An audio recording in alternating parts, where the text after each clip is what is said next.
구약 시브리어 단어는 8674개의 단어로 이루어져 있고 신약 헬라어의 단어는 5624개의 단어로 이루어져 있습니다. 스트롱이라는 학자가 이 내용을 만들었죠.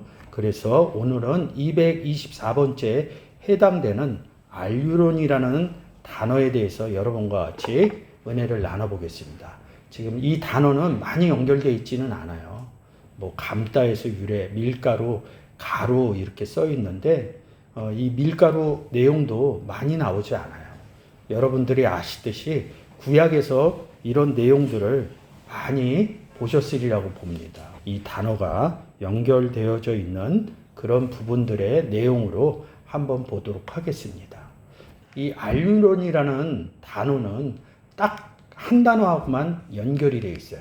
갈다 이런 뜻으로 연결이 되어 있습니다. 고운 밀가루 해갖고 세미달리스라는 단어가 있어요. 밀 얘기할 때 시토스 이런 단어도 있죠. 그래서 이 단어하고 같이 연결해서 좀 보도록 하겠습니다. 구약에는 이 가루, 고운 밀가루 이런 내용들이 좀 많이 써 있어요. 헬라어를 시브리어로 할 때 이 사전이 있어요. 그것을 해리 사전 이릅니다. 헬라어를 시브리어로 바꿨다. 이런 내용의 근거는 뭐냐면 모세 오경에 보시면 70인역을 헬라어로 바꾸게 됩니다. 그때 해리 사전이 나옵니다. 또 반대로 그 후에 학자들이 만들어서 시엘 사전, 시브리어를 헬라어로 되어져 있는 사전이 있습니다. 네 단어가 같은 의미로 되어 있다. 가루인데 무슨 가루냐? 밀가루 그러는데 여기서 우리가 밀로 쓸 때 시토스 이릅니다. 이 부분으로 해서 여러분과 같이 은혜를 좀 나눠보도록 하겠습니다. 알유론 그러면 마태복음 13장 33절, 누가복음 13장 21절 좀 부탁드릴게요. 또 비유로 말씀하시되 천국은 마치 여자가 가루 서말 속에 갖다 넣어 전부 부풀게 한 누룩과 같으니라. 마치 여자가 가루 서말 속에 갖다 넣어 전부 부풀게 한 누룩과 같으니라. 가루 그리고 서말 속에 갖다 놓았다. 뭘 누웠다 이런 의미가 숨어져 있죠. 근데 이 알유론이라는 단어를 보려면 밀이라는 단어를 우선 봐야 돼요. 근데 우선 여러분들한테 이 단어가 쓰여져 있는 부분들을 같이 보고 있는 것입니다. 알레도라는 단어, 이 단어도 마태복음 24장 41절, 누가복음 17장 35절. 두 여자가 매를 갈고 있음에 하나는 데려감을 당하고 하나는 버려둠을 당할 것이니라. 두 여자가 함께 매를 갈고 있음에 하나는 데려감을 당하고 하나는 버려둠을 당할 것이니라. 계시록 18장 13절에 보면 감람류와 고운 밀가루 이렇게 씁니다. 구약에는 케마흐 이렇게 써 있어요. 소재할 때 고운 기름가루 이릅니다. 하나님에게 드려지는 이런 부분을 얘기하고 있어요. 호세아서 8장 7절에서 이삭의 열매를 맺지 못할 것이요. 사람 이삭이 아니라 이삭에서는 맺혀지는 열매로 얘기를 하고 있어요. 가루와 열매의 의미로 쓰여져 있습니다. 시브리어도 솔리트라는 단어도 소재의 예물 이릅니다.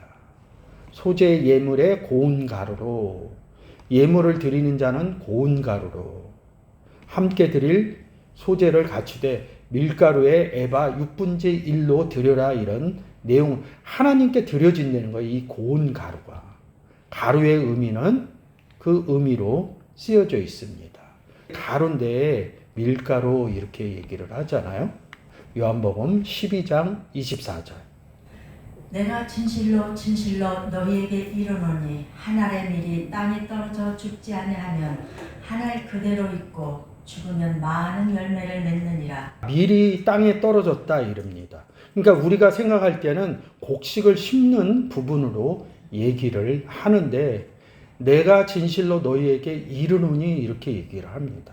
예수 그리스도가 말하는 것은 농사하는 것을 얘기하려고 그러지 않는다는 거죠. 예수 그리스도가 2000년 전에 이 땅에 왔을 때 오직 복음으로만 얘기를 했다는 거죠. 이르노니 이랬는데 한 알의 밀이 땅에 떨어져 이릅니다. 이거를 모르는 분들이 어디 있겠어요. 밀을 심으려면 땅에다 심어야겠죠. 그건 농부들이 하는 얘기고요. 성경에서 보면 떨어진다 이런 의미의 뭐예요? 마태복음 13장에 길가밭에 떨어지며 돌밭에 떨어지고 그 다음에 네 번째 가서 어디에? 좋은 땅에 떨어진다 이럽니다. 그래서 이 요한복음 12장 24절 한 알의 코코스 밀이 땅에 떨어졌어요. 여기까지는 똑같아요. 이 뒷문장하고 콜론이 있어요. 모노스 메노 이럽니다. 함께 거한다 이런 거예요. 있다는 것이 거했다는 거예요. 밀이 거하고 있다. 홀로 거했다. 그러니까 이 단어가 독생자 할 때 쓰는 단어입니다. 그러니까 독생자니까 예수 그리스도만 생각을 해요. 예수 그리스도는 하나님과 함께 있다. 하나님과 함께 거하지 않으면 죽지 아니하면 여기 죽지 않는다. 그러니까 죽는다 안 죽는다 이 의미를 조금 생각을 해야죠. 떨어진다도 여기 밑에 써놨죠. 좋은 땅에 떨어졌다. 요거는 요 뒷부분 죽으면 이 부분으로 했습니다. 그래서 요 문장을 보기 전에 죽는다는 의미를 먼저 보고 와야지 이게 풀려질 수 있습니다. 아포드네스코라는 단어입니다. 저희가 보신 것처럼 죽으면 죽지 아니하면 이럽니다. 이 아포드네스코가 성경적인 의미로 쓰여져 있는 구절이 지금 검은 글씨로 쓰여져 있는 내용입니다. 이 5구절 좀 부탁드립니다. 그럴 수 없느니라 죄에 대하여 죽은 우리가 어찌 그 가운데 더 살리요. 이는 죽은 자가 죄에서 벗어나 의롭다 하심을 얻었음이니라. 만일 우리가 그리스도와 함께 죽었으면 또한 그와 함께 살 줄을 믿노니 이는 그리스도께서 죽은 자 가운데서 사셨음에 다시 죽지 아니하시고 사망이 다시 그를 주장하지 못할 줄을 알미로라. 그의 죽으심은 죄에 대하여 단번에 죽으심이요 그의 살으심은 하나님께 대하여 살으심이니. 에베소서 2장 1절에 허물과 죄로 죽어있는 상태를 너희를 살렸다 이렇게 얘기를 합니다. 허물과 죄로 죽은 너희를 살렸다 이렇게 얘기하기 전에 이 중간에 뭐냐면 예수 그리스도가 와서 그냥 바로 살린 게 아니라 죄에 대해서 죽어줬다는 거죠. 그게 십자가 사건입니다. 죄에 대해서 죽은 우리가. 그래서 로마서 6장 10절에 보면 그의 죽으심은 죄에 대하여 단번에 죽으시며 로마서 6장 10절이 낫겠네요.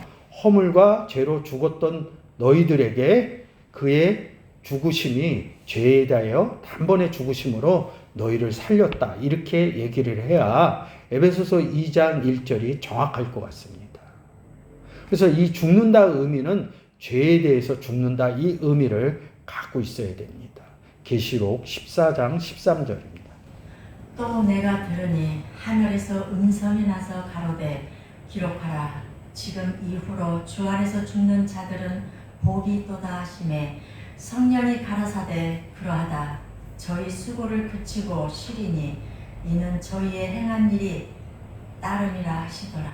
주 안에서 죽는 자들이 아니라 주 안에서 살았죠. 근데 이 부분은 살았다, 영생한다 이 부분으로 맞춘 게 아니라 주 안에서 죄에 대해서 죽은 자들 이렇게 해석을 해야 됩니다.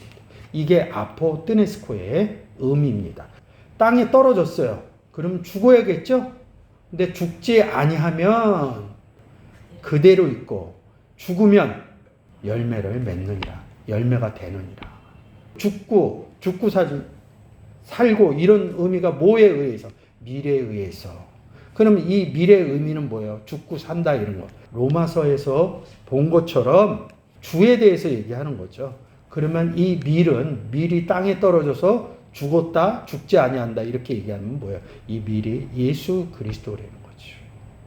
그러니까 로마서가 계시록의 내용으로 아포뜨네스코 죽는다, 죄에 대해서 죽는다. 그러니까 떨어져 죽으면 죄에 대해서 죽으면 떨어져 죽지 아니하면 죄에 대해서 죄가 안 죽었다는 거예요. 영접 안 했다는 거예요. 그러면 하늘이 그대로 있다 이런 의미고 여기 죽으면 이러면 뭐예요? 구원 얻은 거죠. 포도나무의 열매가 되었다 이런 의미로 해석이 되어집니다. 단어가 알유론 단어죠. 그래서 뭐 이 알유론은 밀가루, 가루를 만든다. 가른다 이런 의미로 여러분들이 보시면 됩니다. 그래서 왜 알유론 얘기를 하는데 밀하고 붙여서 갈다 이 의미로 해석을 했냐. 두 여자가 매를 갈고 있다. 그러면 밀가루를 갈고 있다. 이럽니다. 40절에 두 남자가 있었는데 밭에서 뭐예요? 열매 맺는 거라고요. 그래서 데려감을 당하고 하나는 버림을 당하고. 밀가루를 간다 이런 것은 뭐냐면 복음을 전한다. 뒷부분 갖고 제가 24장에 내용을 하겠지만 두 여자라는 말은 없습니다. 이 원문을 보면 둘이라는 단어인데 여성이라는 단어를 써서 두 여자 한글로 해석했고요. 그리고 40절에 그때 두 사람이 이런데 사람이라는 단어는 없어요. 둘이라는 단어에 남성이라는 문법의 내용을 기입해서 두 남자, 두 사람 이렇게 표현을 한 겁니다. 이 개수에 한 명, 두 명의 둘을 얘기하는 게 아닙니다. 우리는 쉽게 얘기해서 우리는 누구랑 같이 있어요? 하나님과 예수 그리스도와 저와 이렇게 셋이 같이 있죠. 이게 셋의 의미예요. 아버지와 나는 하나다. 그리고 아버지 예수 그리스도와 아버지와 하나인 상태에 제가 들어갔어요. 그러면 아버지와 나는 하나고 제가 들어갔으니까 둘의 개념 이렇게 되는 겁니다. 성경은 숫자의 개념은 다 하나를 얘기를 해요. 둘을 얘기해도 하나, 셋을 얘기해도 하나, 일곱을 얘기해도 하나, 다섯을 얘기해도 하나 안에 들어있는 다섯을 얘기합니다. 알유론이라는 단어는 밀가루와 갈다, 전하다 이런 부분을 마태복음 24장 41절, 누가복음 17장 35절에 매를 갈고 있다 이런 부분에 전하고 있다 이런 뜻으로 이 단어의 내용을 생각하시면 좋을 것 같습니다.